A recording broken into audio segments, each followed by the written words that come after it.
Hey guys, welcome back to my mini vlog. So today is another errands plus self-care day at super excited ako kasi finally magpapagawa na ulit ako ng nails. Kasama ko today ang sister ko and of course hindi mawawala ang aming little plus one ang pamangkin namin. Dalawa kami magpapaayos ng kuko, just a little pamper for ourselves kasi deserve naman namin to, diba? Malapit lang naman yung nail salon sa amin pero kailangan pa rin pumunta ng bayan. Pwede sana kaming mag-bus pero mas pinili namin mag-tricycle para mas mabilis at convenient. Actually, matagal ko na talagang plan magpa-nails ulit pero super busy talaga lately. Ang daming ganap, ang daming lakad kaya ngayon lang ulit ako nakasingit ng time para sa sarili ko. By the way, nagpapagawa ko ng nails kay Mona Rose. Suki na talaga ako sa kanya since 2023 pa ata. As in kahit anong inspo na ipakita mo, kayang-kaya niyang gawin. Super gaan pa ng kamay, hindi masakit, hindi nakaka-stress at sobrang pulido ng gawa. Nuna muna niya yung sister ko at habang ako naman ay linilinisan lang ng kuko.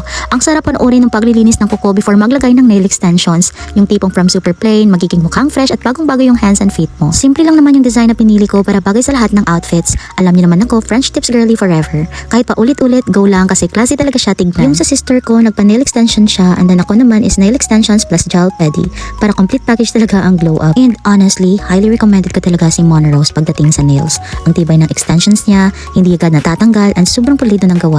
Sulit na sulit every time. After kay Mona Rose, naghintay lang muna kami ng tricycle na may dumaan na. Syempre, sumakay na kami at dumiretso muna sa bayan. Doon kami pumasok sa DIY para bumili lang saglit ng medyas. After that, naglakad na lang kami papunta sa Iliana Kusina. Ang ganda pala dito sa Iliana Kusina kasi may second floor sila at naka-aircon pa. Kaya super comfy kumain. Medyo gutom na talaga kami by this time kaya super excited na kami mag-order. At dun nga nakahanap kami ng mauupuan at pumwesto na. So habang nag-aantay natatandaan ko na may dala pala akong vibrant coffee sa bag ko. Kaya of course magtitimpla tayo. Share ko lang guys sobrang love ko talaga itong coffee na to. Hindi lang siya basta coffee, may health and beauty benefits pa siya kaya feeling ko extra productive ako habang umiinom. Ang ganda ng coffee na to kasi creamy at smooth talaga siya. Hindi mapait kahit hindi ka magdatag ng sugar. Perfect siya sa morning o kahit sa late afternoon snack mo. Parang instant mood booster siya for me kasi kahit mag-antay ako ng matagal okay lang basta meron akong coffee na to. Bukod sa lasa niya, sobrang dami rin niyang benefits.